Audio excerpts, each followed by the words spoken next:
हड़प्पा सभ्यता को समझने का हम प्रयास करेंगे आज। जो हड़प्पा की सभ्यता संस्कृति थी, जो अब नहीं है, विलुप्त हो चुकी, उसको समझने का हम लोग प्रयास करेंगे कि कब, कहाँ, कैसे हड़प्पा की सभ्यता विकसित हुई। इस छोटे से वीडियो में ही सही, लेकिन समझने का हम प्रयास करेंगे।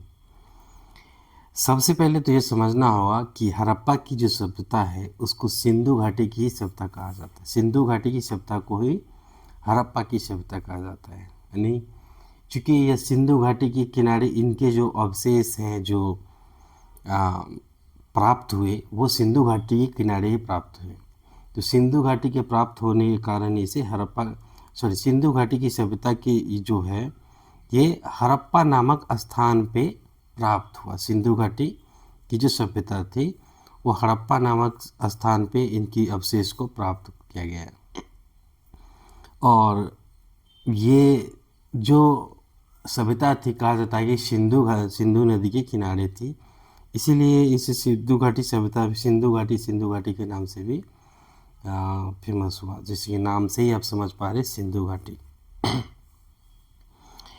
तो सबसे पहले जो इसके जो अवशेष इसको प्राप्त हुए थे, ये कोई दो अंग्रेजी ब्रिटिश थे, और दो ब्रिटिश थे, William Brunton and John Brunton. ये दोनों आपस में भाई थे। इनको अंग्रेज़ों ने कराची से लाहौर तक रेल मार्ग बिछाने का काम दिया है, कराची से लाहौर तक। तो ये चूँकि वो भारत की आज़ादी से पहले की बात है, तो उस समय उनका भारत के नक्शे में ही ये रहा होगा। तो ये कराची से लाहौर तक जो रेल मार्ग बिछाने का क्रम था, इसी क्रम में उनको इस सभ्यता का खोज हुआ। यानी उनको अवशेष प्राप्त हुआ, तो इस सभ्यता का खोज का श्रेय भी उनको ही जाएगा। यानी 1856, हिंदी में बोले तो 1856 में। बाद में अनेक विद्वान जो है इस दिशा में अपना रिसर्च करने लगे। जो इतिहासकार होते हैं, जो ऑब्जर्वर होते हैं, वो इन्होंने इस पर रिसर्च किया। तो यानी सिंधु घाटी की सभ्यता का खोज जो हुआ 1856 के अप्रॉक्स में। हम क्या कहते हैं कि सबसे पहले यह समझते हैं अच्छी तरह से कि सिंधु सभ्यता को हड़प्पा सभ्यता कहा क्यों जाता है। ये बहुत इम्पोर्टेंट है। कभी कन्फ्यूज़न आया था, सिंधु घाटी क्या है, फिर हड़प्पा क्या है। तो इस कन्फ्यूजन को सबसे पहले हम लोग दूर कर लेते हैं कि हड़प्पा सभ्यता भारतीय उपमहाद्वीप की एक सभ्यता है। यानी ये इंडियन एरिया का सभ्यता है, उपमहाद्वीप की सभ्यता है, जिसका उद्भव और जो वैदिक काल है हमारा, उस वैदिक काल से भी पहले हुआ था। इसका सभ्यता का उदय जो है वैदिक काल के उदय से भी पहले माना जाता है। और सिंधु सभ्यता को हड़प्पा सभ्यता इसलिए कहा जाता है क्योंकि हड़प्पा ही वह स्थान है जहाँ पर इस सभ्यता के अवशेष सबसे पहले प्राप्त हो चुके थे। तो इस सभ्यता के अवशेष सबसे पहले कहाँ प्राप्त हुए?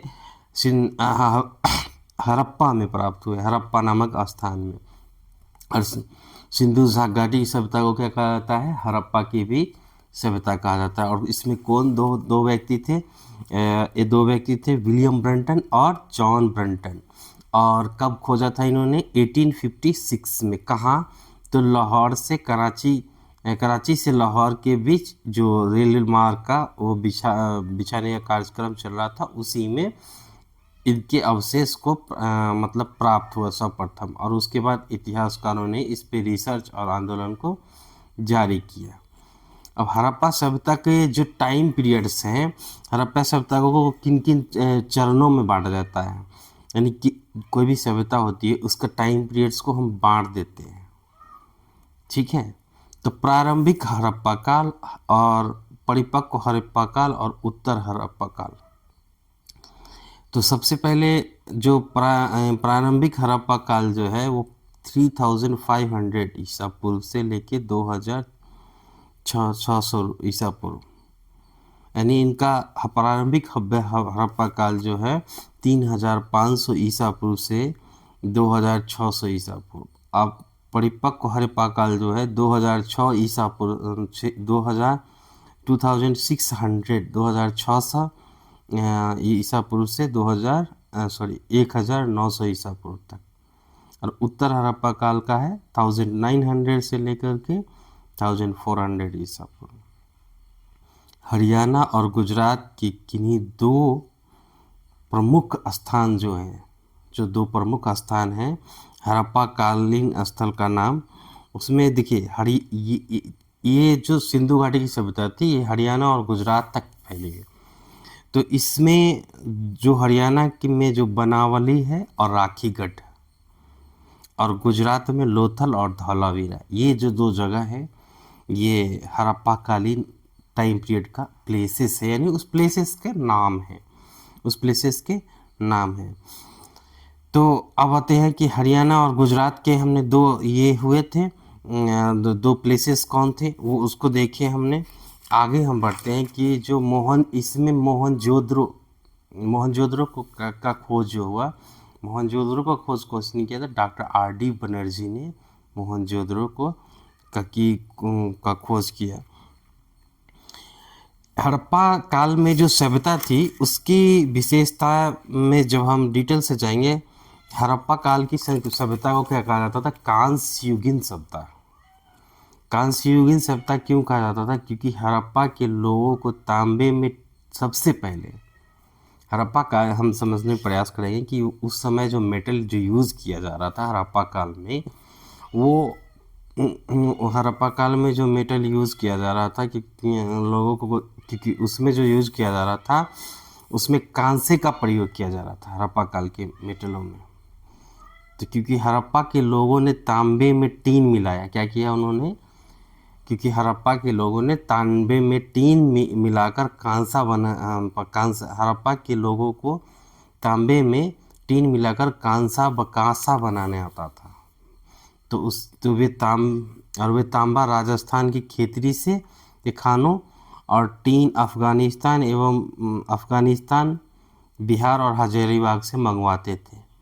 तो उन्होंने क्या किया कि तांबा और टीन को मिला के कांसा बनाया। तो क्या इसीलिए कांसा का प्रयोग वो करते थे, तो इसलिए उनको कांस्य युगीन सभ्यता भी कहा जाता है। सबसे पहले इन्हीं लोगों ने बनाया था कि हड़प्पा के लोग उनको आता था इसलिए। अब चूंकि ये पुरानी सभ्यता है तो हम कह सकते हैं कि सबसे पहले उन लोगों ने बनाया है कांसे का आविष्कार उस समय में हुआ। तांबा और खेतरी जो था कहाँ से आता था? राजस्थान से, और कांसा जो है अफगानिस्तान और बिहार से, बिहार के हजारीबाग जिले से। हड़प्पा सभ्यता का पतन कैसे हुआ? ये जो सभ्यता थी इसका पतन कैसे हुआ? हड़प्पा सभ्यता को पतन को लेकर दो अलग अलग मतभेद है, यानी कोई इतना क्लियरली नहीं आ पाता है, तो मतभेद उसको बोलते हैं। दो अलग अलग उसका मतभेद का है। पहला कारण क्या है कि कुछ विद्वानों का कहना है कि हड़प्पा सभ्यता का पतन प्राकृतिक आपदाओं के कारण संभव हुआ। उनका कहना है कि कुछ प्राकृतिक आपदा हुई होगी, जैसे कि नदी में बाढ़ आ जाना या भूकंप आ जाना, जो भी। तो हड़प्पा सभ्यता का पतन प्राकृतिक आपदाओं के कारण संभव हुआ। और कुछ विद्वानों का कहना है कि विदेशी आक्रमणों से इस सभ्यता का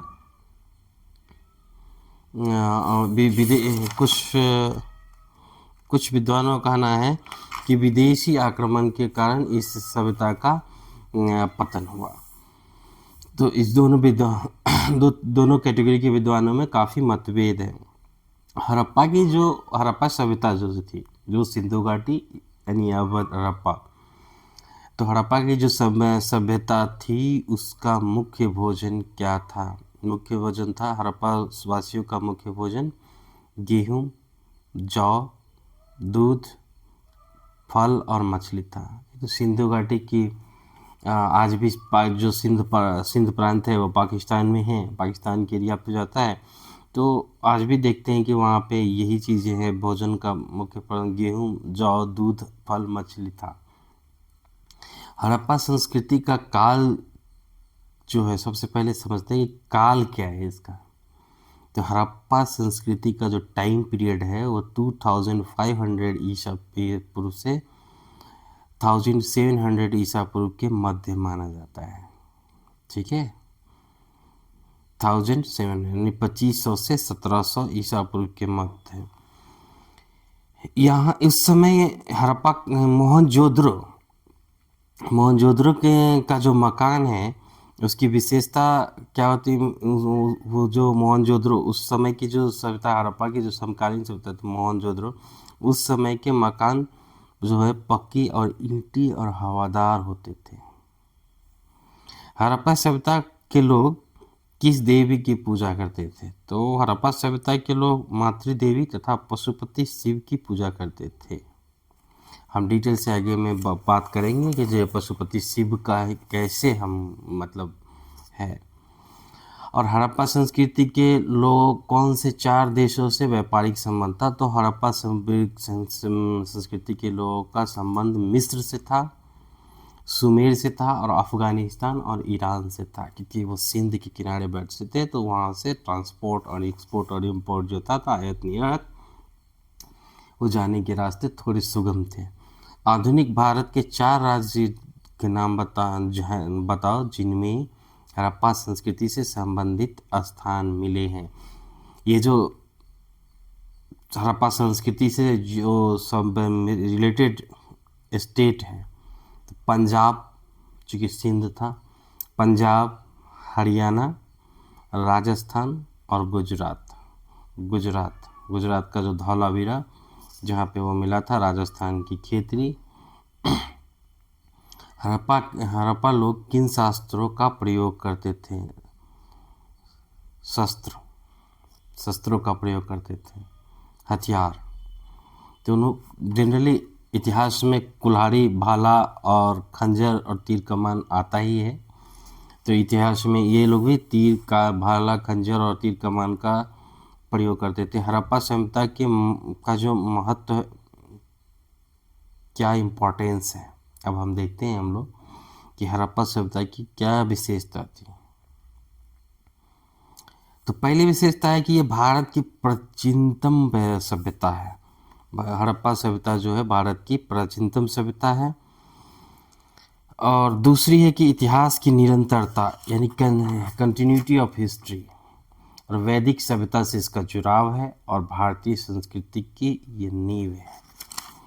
तो पहला हम देखते हैं कि प्राचीनतम सभ्यता है। इस सभ्यता की खोज से भारत को दुनिया की सबसे पुरानी सभ्यता वाले देशों की श्रेणी में स्थान मिला। फिर से हम पढ़ते हैं कि इस सभ्यता की खोज से भारत को दुनिया की सबसे पुरानी सभ्यता वाले देशों की श्रेणी में स्थान मिला। यानी जब हड़प्पा सभ्यता की खोज हुई तो उसके बाद भारत को दुनिया की सबसे पुरानी सभ्यता वाले देशों में गिनती होने लगी, यानी 3000 ईसा पूर्व अप्रॉक्सीमेटली। इतिहास की निरंतरता कंटिन्यूटी। पहले माना जाता था कि भारत का इतिहास वैदिक काल से शुरू हुआ था। जब तक हड़प्पा नहीं थी तब तक हम लोग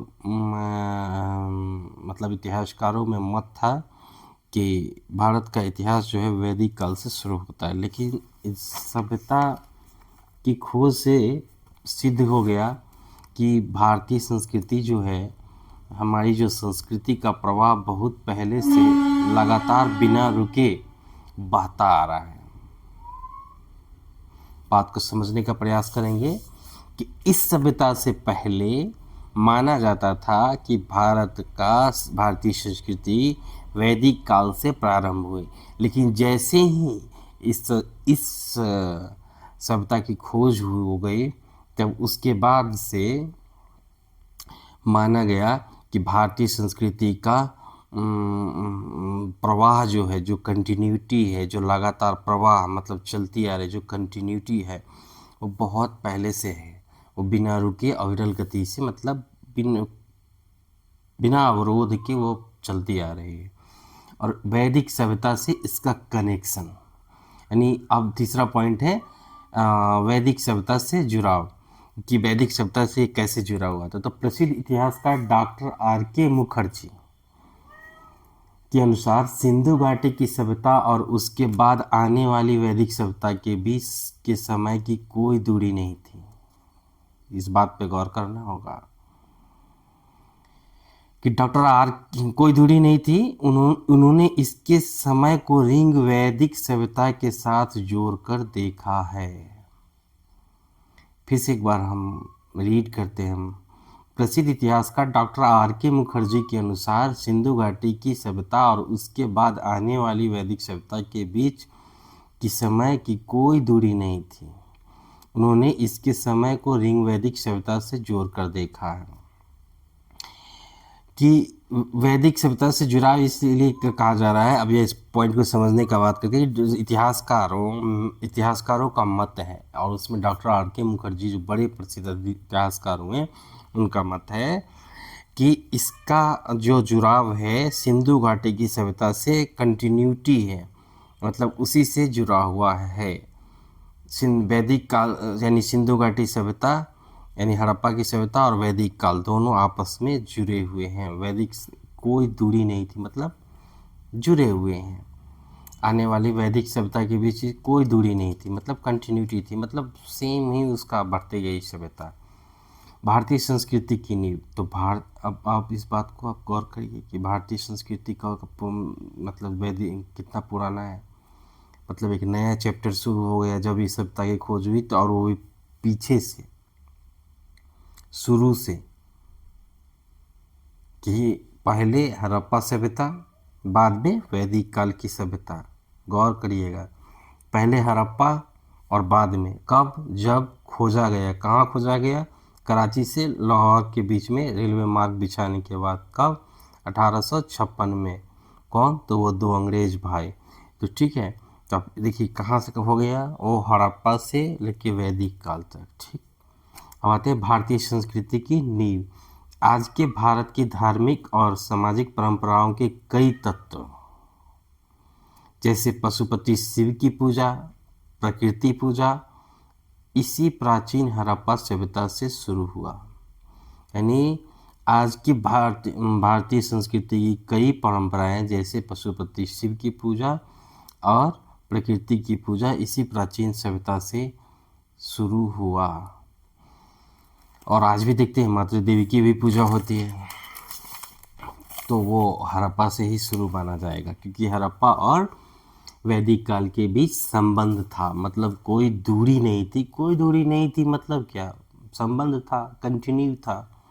आप इसको समझ सकते हैं, ये कंटिन्यू था, पास पास थे। मतलब क्या, एकदम ये सभ्यता, अगर वो कहा जा रहा है कि अगर वो सभ्यता विलुप्त हो गई आपदाओं के कारण, प्राकृतिक, ज़्यादातर संभावना बनती है कि प्राकृतिक आपदा के कारण ही कुछ ऐसा उस सभ्यता का पतन हुआ होगा। तो उसके बाद से जस्ट वैदिक काल आरंभ हो गया। क्योंकि आप एक बात समझिए कि कभी भी है कि बड़े स्तर पर कोई प्राकृतिक आपदा आती है, जैसे मान लीजिए प्राकृतिक आपदा में आ गया बाढ़, सुनामी और भूकंप, तो उसमें क्या होता है कि जो भी आपके सिविलाइजेशन के एडवांसमेंट है, जो भी आप जिस सिविलाइजेशन में रह रहे हैं उसमें जो रिसर्च हुए हैं, जो एडवांसमेंट हुए हैं, इंस्ट्रूमेंशन है, तो वो सब तो डिस्ट्रॉय हो ही जाएंगे ना। और उसके बाद जो बची पीढ़ी है, अब ये ज़रूरी नहीं है कि उसमें वो वर्ग बचे हुए हैं जिन्होंने आविष्कार किए थे, जिन्होंने एडवांसमेंट किए थे। अगर वो वर्ग बचे उस सुनामी में, अगर मान लीजिए कि कोई बड़ी सी सुनामी आई और उसमें बड़ी सी आपदा आई, तो उसमें अगर वो बचेंगे तभी तो वो फिर उसका एडवांसमेंट कर पाएंगे। तो ऐसी कंडीशन में क्या होता है कि सभ्यता फिर से थोड़ी डाउन हो जाती है, लेकिन वो जो पुराने परंपरा जो होते हैं वो मैचिंग कर जाते हैं। और फिर उसके बाद, क्योंकि वो उनको ज्ञान रहता है, अब वो टेक्नोलॉजी और वो एडवांसमेंट तो नहीं ज्ञान रहेगा ना, लेकिन वो जो परंपरा है, वो कुछ जो समाज में सामान्य परंपरा होती है, वो उसका तो उन्हें ज्ञान होता है। अब उन ज्ञानों से लेकर के फिर से सभ्यता आगे बढ़ती है। वैसा ही हड़प्पा के संबंध में है कि हड़प्पा या सिंधु घाटी, ये इसकी सभ्यता के संबंध में है, हड़प्पा के संबंध में, कि प्राकृतिक, कुछ विद्वानों का मत है कि प्राकृतिक आपदा, और कुछ बोलते हैं कि विदेशी आक्रांताओं। तो संभवतः जहाँ तक मानने की बात है कि विदेशी आक्रांता का जो पॉइंट है वो कम है, कमतर आंका गया है। और भी जो प्राकृतिक आपदा का जो पॉइंट है वो ज़्यादातर स्पष्ट होता दिखता है वहाँ पे। तो प्राकृतिक आपदा के कारण जो हुआ तो उसके बाद से फिर से वो कंटिन्यू होने लगा। कब से? वैदिक काल से। तो फिर आगे हम लोग बढ़ते कि हड़प्पा सभ्यता के समकालीन संबंध सभ्यताओं के साथ संबंध स्पष्ट करें। ये ज़रूरी होता है कि अगर मान लीजिए दो सिविलाइजेशन है, जैसे सिविलाइजेशन है जैसे, तो उसमें क्या कनेक्शन है? जैसे मान लीजिए पूर्वी संस्कृति, कहते हैं कि वेस्टर्न कल्चर और ईस्टर्न कल्चर, तो उसी तरह से हड़प्पा की सभ्यता का के जो समकालीन सभ्यता है, तो उस आगे हम लोग बढ़ते हैं। हड़प्पा सभ्यता का उसके समकालीन सुमेरिया, आप याद रखिएगा कि सुमेरिया या मेसोपोटामिया, मेसोपोटामिया, ओके, दो एक ही नाम है। अगर सुमेरिया की सभ्यता बोलेंगे तो भी वही बात, और मेसोपोटामिया की सभ्यता बोलेंगे तो वही बात। तो हड़प्पा सभ्यता का उसके समकालीन सुमेरिया मेसोपोटामिया की सभ्यता से गहरा संबंध था, जिसे लेकर इतिहासकारों में निम्न विचार है। पहला क्या विचार है? समानताएं और विवाद, यानी इस दोनों में कुछ समानताएं हैं और विवाद है, और उस पर थोड़ा सा विवाद भी है। अगले जाने कि पश्चिम विद्वानों का मत, और तीसरा पॉइंट आएगा इसमें भारतीय विद्वानों का मत। भारतीय विद्वान क्या कहते हैं और पश्चिमी विद्वान क्या कहते हैं। चौथा पॉइंट है कि आधुनिक और सटीक निष्कर्ष, यानी 4 पॉइंट पे हम लोग गौर करेंगे। किस किस बात पर? तो हड़प्पा सभ्यता के समकालीन सभ्यताओं के साथ जो संबंध है उसमें 4 पॉइंट रहेंगे। पहला पॉइंट पे हम लोग आते हैं कि समानताएं और विवाद। क्या समानताएं थी? हड़प्पा और सुमेरिया की सभ्यताओं में कई समानताएं मिली हैं। इसी कारण शुरुआती इतिहासकारों में यह विवाद था कि सभ्यता पहले कहाँ विकसित हुई और कहाँ से कहाँ पहुँची। यानी ये लोग आपस में डिस्कशन कर रहे हैं। समानताएं जो थी, काफ़ी सारी समानताएं थी, आगे हम लोग देखेंगे कि क्या क्या समानताएं थी। तो उस समानताओं के कारण इन दोनों में अभी इतिहासकारों में आपस में विवाद है कि पहले कहाँ हुई सभ्यता। या तो मेसोपोटामिया से शुरू हुई, मेसोपोटामिया से शुरू करके हड़प्पा में आई, या फिर हड़प्पा से शुरू होकर के मेसोपोटामिया में हो गई। आगे हम लोग बढ़ते हैं कि विद्वानों का क्या मत है।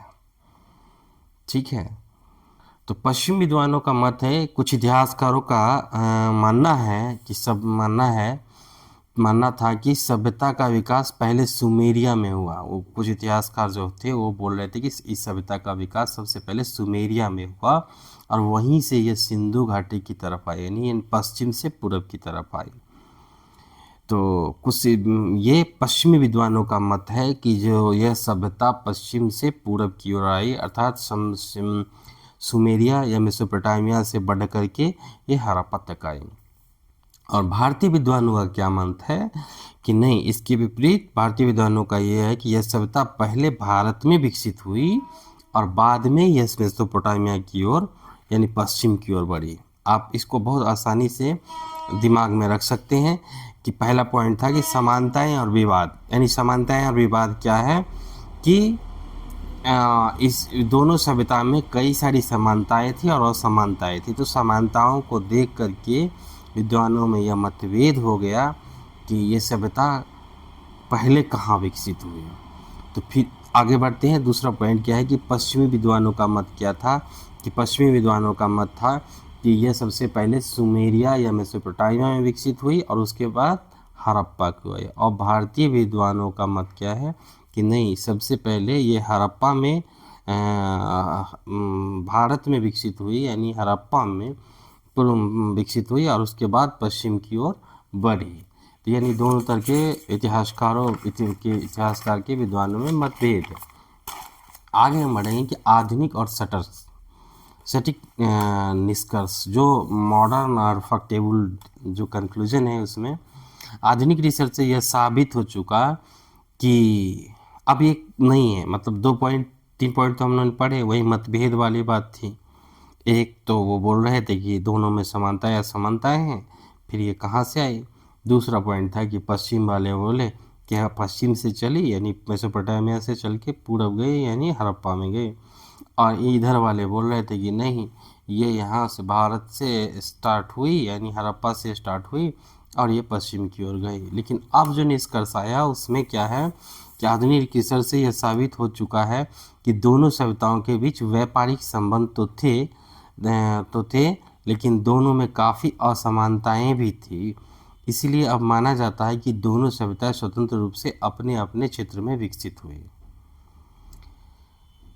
अब जो समानताएं है ना कि दोनों, कहा जा रहा है कि दोनों सभ्यताओं के बीच व्यापारिक संबंध थे, लेकिन व्यापारिक संबंध थे जिसके कारण कुछ चीज़ें मिक्स हो गई होगी, आदान प्रदान हो गया होगा, जिसके कारण समानताएं दिखती थी, और लेकिन फिर भी असमानताएं थी। अगर उन असमानताओं पर गौर करें तो ये दोनों सभ्यता अलग अलग रूप में विकसित हुई। यानी अब कन्फ्यूजन नहीं रखना है, दोनों सभ्यताएं कहाँ हुई, अलग अलग रूप से विकसित हुई। सभ्यता मेसोपोटामिया अपने यहाँ पे विकसित हुई और हड़प्पा अपने जगह पे हुई। तो हड़प्पा का क्या है कि मेसोपोटामिया और हड़प्पा दोनों अपने अपने जगह पे विकसित हुई, लेकिन दोनों में व्यापारिक संबंध थे, इसलिए कुछ समानताएं और असमानताएं दिख रहा था। हड़प्पा काल में प्रचलित शिल्प और उद्योग क्या था? तो हड़प्पा सभ्यता की खुदाई से प्राप्त विभिन्न वस्तु जैसे आभूषण, बर्तन, खिलौने और मूर्तियों से पता चलता है कि उस समय शिल्प उद्योग बहुत उन्नत था। यानी जो खुदाई में मूर्ति, बर्तन और खिलौना ये सभी जो प्राप्त हुआ, इससे समझ में आता है कि उस समय की जो सभ्यता थी वो काफ़ी ज़्यादा विकसित थी। और शिल्पकार वर्ग, देखिए हम अगले क्वेश्चन की तरफ बढ़े जिसमें है कि हड़प्पा काल में प्रचलित शिल्प और उद्योगों का संक्षिप्त ब्यौरा दें। हड़प्पा काल में जो शिल्प और उद्योग चल रहा था उस पे ब्यौरा देना है। तो सबसे पहले हम लोग देखेंगे कि शिल्पकार वर्ग का क्या काम है। दूसरा देखेंगे वस्त्र उद्योग उस समय था, तो वस्त्र उद्योग। तीसरा पॉइंट है मनके बनाने की कला, मनके क्या है आगे देखेंगे। और तीसरा अगला पॉइंट रहेगा कि कला और धातु कौशल। ठीक है, तो पहला पॉइंट जो है हम लोग और कर रहे हैं कि शिल्पकार वर्ग। समाज में आभूषण बनाने वाले सुनार, मिट्टी के बर्तन बनाने वाले कुम्हार और धातु का काम करने वाले ठठेरे और लकड़ी का काम करने वाले बढ़ई प्रमुख थे। मतलब शिल्पकार वर्ग थे। शिल्पकार वर्ग में कौन कौन आते हैं? समाज में आभूषण बनाने वाला सुनार, दूसरा मिट्टी का बर्तन बनाने वाला कुम्हार, चौथा धातु का काम करने वाला तीसरा धातु का काम करने वाले ठठेरे या लोहार, लकड़ी का काम करने वाले बढ़ई। ये चार जो होते हैं प्रमुख होते हैं। सॉरी, उसमें लोहार शब्द नहीं है, ठठेरा है, ठठेरे। ओके, अब आते हैं वस्त्र उद्योग। वस्त्र उद्योग क्या था? कढ़ाई और बुनाई उस समय बहुत लोकप्रिय उद्योग था। यानी जो कपड़े पे कढ़ाई बुनाई करते हैं ना, वो काफ़ी लोग कढ़ाई बुनाई मतलब क्या? वो डिजाइनिंग कपड़े पे जो नहीं बनाते हैं, जैसे लिखते हैं ना कि जैसे कुछ सेंटेंस लिखते हैं या कुछ फुल फ्लावर्स बनाते हुए, तो कढ़ाई और बुनाई उस समय बहुत लोकप्रिय उद्योग था। और मोहनजोदड़ो और हड़प्पा के लगभग हर घर से सूत काटने वाली तकलियाँ मिली है, जिससे सूती कपड़े बनाने का प्रमाण मिलता है। यानी सूती वस्त्र उद्योग, कॉटन उस समय में भी था, क्योंकि हर घर से तकलियाँ मिली है। अब ऐसा नहीं कि तकली जो है आज़ादी के समय ही विकसित हुआ था। तकली कहाँ से हुआ था आप तो सोच लीजिए, कपड़े। ये हड़प्पा की सबसे पुरानी सभ्यता से हैं। कई सारी सभ्यता है जहाँ वस्त्र था ही नहीं, और हड़प्पा हमारी भारतीय संस्कृति की जो सभ्यता है, वैदिक काल से पहले भी वो हड़प्पा वहाँ पे सूत काटने के लिए तकलियों को मिलने का आविष्कार था, मिली, जिससे सूत कपड़े का प्रमाण थे। मनके बनाने की कला, कीमती पत्थर और शंख से मालाएं तथा मनके बनाना उस समय की मुख्य शिल्पकारी वर्ग का थी। कला, धातु और कौशल, खुदाई में मिली मोहरे और तांबे कांस्य की मूर्तियां यह दर्शाती कि हड़प्पा वासी कला कौशल और धातु को पिघलाकर चीज़ें बनाने में बहुत निपुण थे। हड़प्पावासी मतलब मेटलर्जी जिसको बोलते हैं, खुदाई से मिली मोहरे और तांबे और कांस्य की मूर्तियाँ ये दर्शाती कि हड़प्पावासी कला कौशल और धातु को पिघलाकर चीज़ें बनाने में बहुत निपुण थे। मतलब उस समय की जो मूर्तियाँ मिली ना और मोहरे मिली तांबे कांस्य की, तो वो देख करके पता चल जाता है कि धातु को पिघलाकर मेटल बनाने में वो लोग काफ़ी एक्सपर्ट थे। आगे बढ़ते हैं हम लोग कि हड़प्पा काफ़ी लंबा है, हम लोग अगले वीडियो में भी देखेंगे, लेकिन थोड़ा सा हम लोग आगे बढ़ेंगे।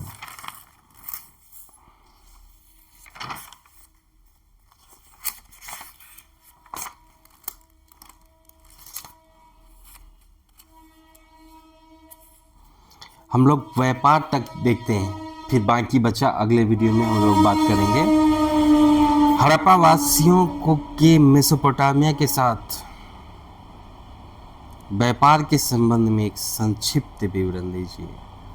इस वीडियो में ये काफ़ी लंबा हो रहा है, तो हम हड़प्पा वासियों के मेसोपोटामिया के साथ जो व्यापारिक संबंध थे हम लोग वहाँ तक चलते हैं। हड़प्पा वासियों की नगरीय व्यवस्था की एक बड़ी विशेषता और उनका मजबूत व्यापारिक नेटवर्क था। ठीक है, व्यापारिक नेटवर्क जो बोलते हैं यानी एक दूसरे के यहाँ आदान प्रदान क्रय विक्रय। तो मेसोपोटामिया के साथ संबंध निम्न बिंदु स्पष्ट होते हैं।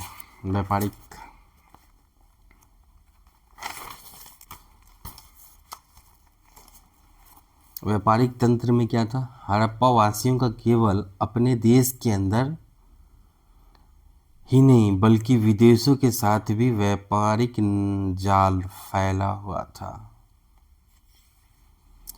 हड़प्पा जो सभ्यता थी उसका जो व्यापारिक कनेक्शन था वो अपने देश में ही नेटवर्क नहीं था, सिर्फ अपने कंट्री में नहीं था, वो अन्य सभ्यताओं के साथ भी फैला हुआ था। ठीक है, व्यापारिक तंत्र काफ़ी नेटवर्क जाल फैलाए थे, यानी हड़प्पा से लेके मोहनजोदड़ो तक।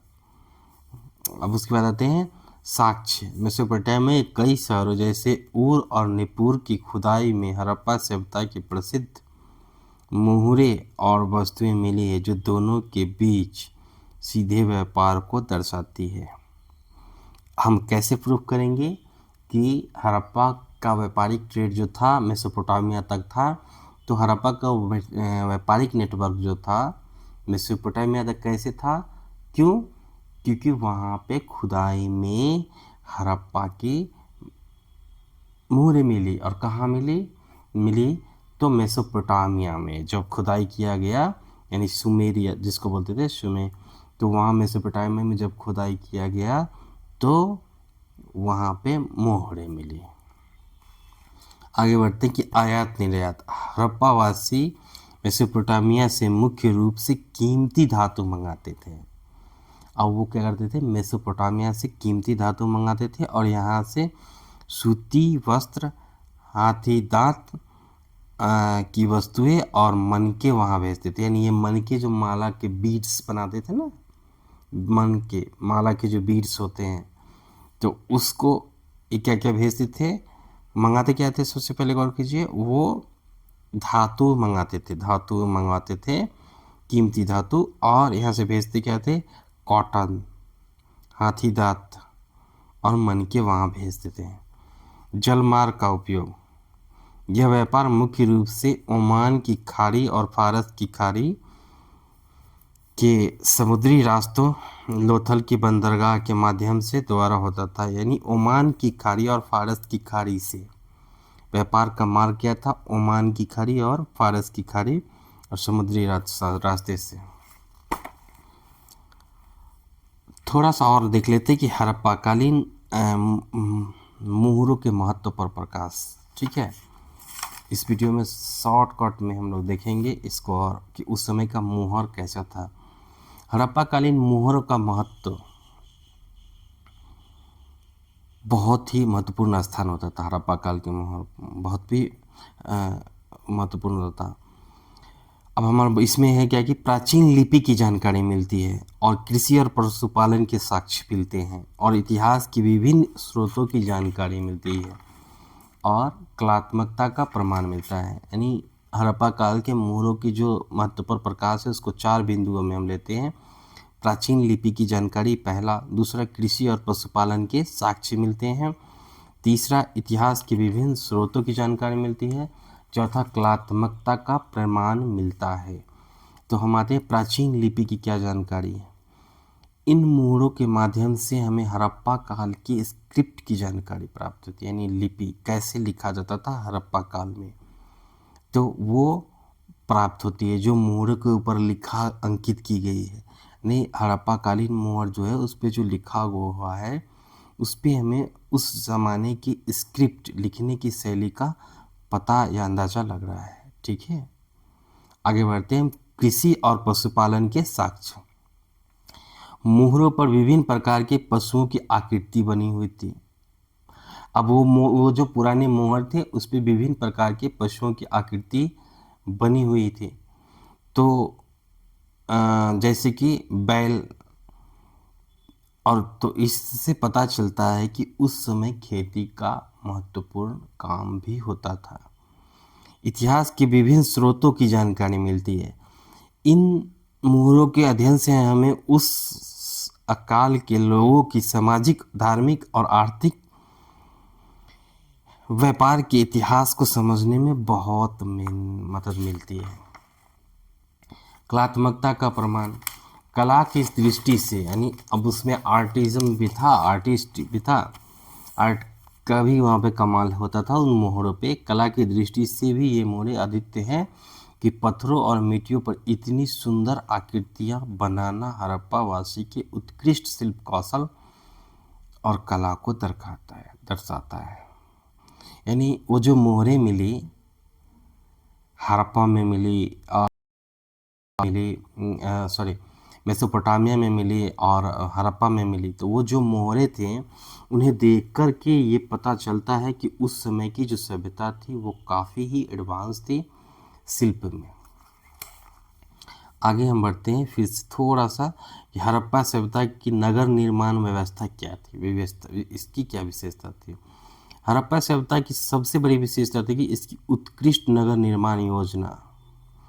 यानी जैसे कि आज हम मेट्रो सिटी का प्लानिंग करते हैं ना, जैसे कोई भी पुराने शहर को आगे नए जगह लगा देते हैं, तो न्यू मुंबई, न्यू दिल्ली और न्यू बेंगलुरु, तो इस तरह करके जो वहाँ उस समय में नई नगरीय व्यवस्था थी, जो मेट्रो जो नगरीय व्यवस्था थी उसको कैसे किया जाता था। तो जितने भी सारे नगर थे ना हड़प्पा के, वो नगरों में समरूपता मिलती थी, समानता मिलती थी और जालनुमा बनावट थी, ग्रिड सिस्टम हुआ करती थी और 2 हिस्से में विभाजित रहती थी और किलेबंदी होती थी, सुरक्षा प्राचीर किलेबंदी होती थी।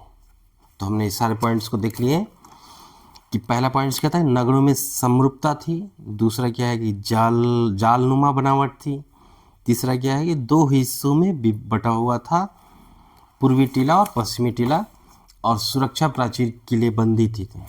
तो अब हम इसमें सबसे पहले आते हैं कि हड़प्पा सभ्यता की नगरों में समरूपता, नगरों में कैसी समरूपता होती थी।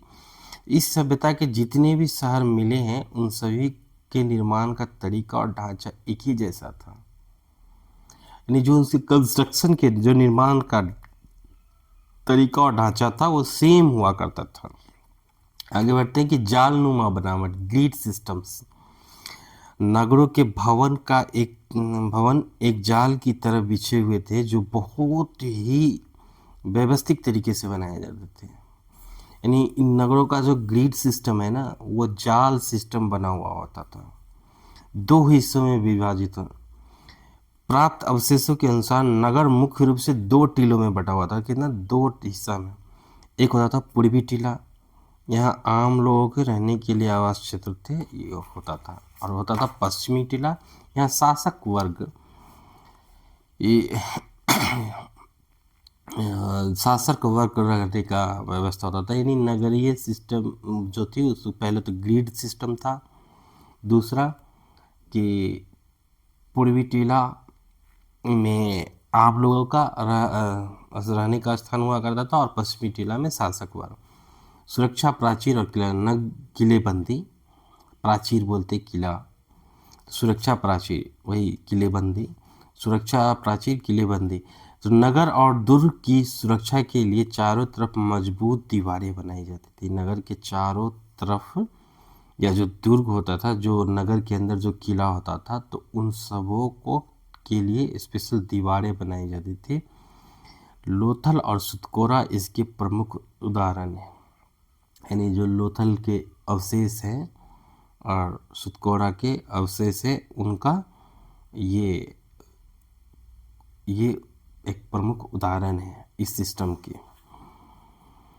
हड़प्पा संस्कृति के सड़क निर्माण कैसे हुआ करते थे? तो सबसे पहले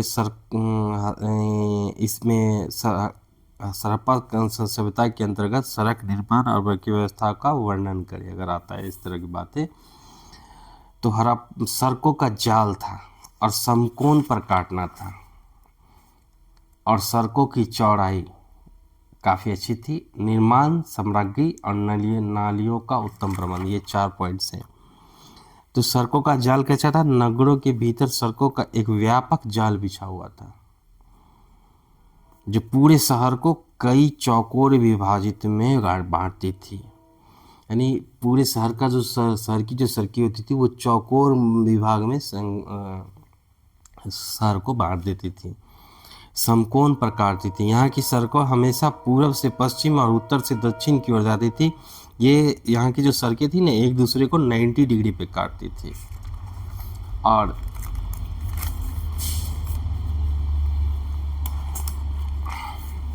सड़कों की चौड़ाई, ये बहुत ही समझने वाली बात है कि उस समय की सड़कें चौड़ी कितनी होती थी। मोहनजोदड़ो में मुख्य राजमार्गों की चौड़ाई लगभग 9.15 मीटर थी, जबकि अंदर की गलियां 3 मीटर चौड़ी होती थी। अंदर की गलियां 3 मीटर चौड़ी और मेन जो राजमार्ग होते थे वो 9 मीटर चौड़े। निर्माण सामग्री, सड़कों का निर्माण मुख्य रूप से मिट्टी से किया जाता था ताकि उन पर आवाजाही आसान रहे। उस समय इस तरह के बड़े बड़े मोटर व्हीकल तो होते नहीं थे, तो मिट्टी की सड़कें पर्याप्त होते थे। नालियों का उत्तम प्रबंध, सड़क के दोनों तरफ पक्की ईंट से बनी और ढकी हुई नालियाँ थी। सोचिए, सड़क की इस तरफ और उस तरफ पक्की ईंट से नाली और बीच में मिट्टी, ठीक है। इन नालियों के कचरा साफ करने के लिए थोड़ी दूरी पर मनुष्य मैन होल्स बनाए गए थे, जो कि कचरे साफ करने के लिए जो ड्रेन होते हैं ना, वो मैन होल बनाए हुए थे। तो इस तरह की हड़प्पा संस्कृति की नगरीय व्यवस्था थी। और अगले वीडियो में हम फिर से हड़प्पा संस्कृति की धार्मिक अवस्था के बारे में बात करेंगे डिटेल से। तो तब तक के लिए नमस्कार। आशा करता हूँ कि अगर कुछ त्रुटि हुई, गलती हुई, तो उसके लिए हम क्षमा प्रार्थी हैं, क्षमा की आशा करता हूँ। और अगले वीडियो में हम लोग देखेंगे कि हड़प्पा के बचे हुए पॉइंट्स और धार्मिक अवस्थाओं के बारे में। धन्यवाद।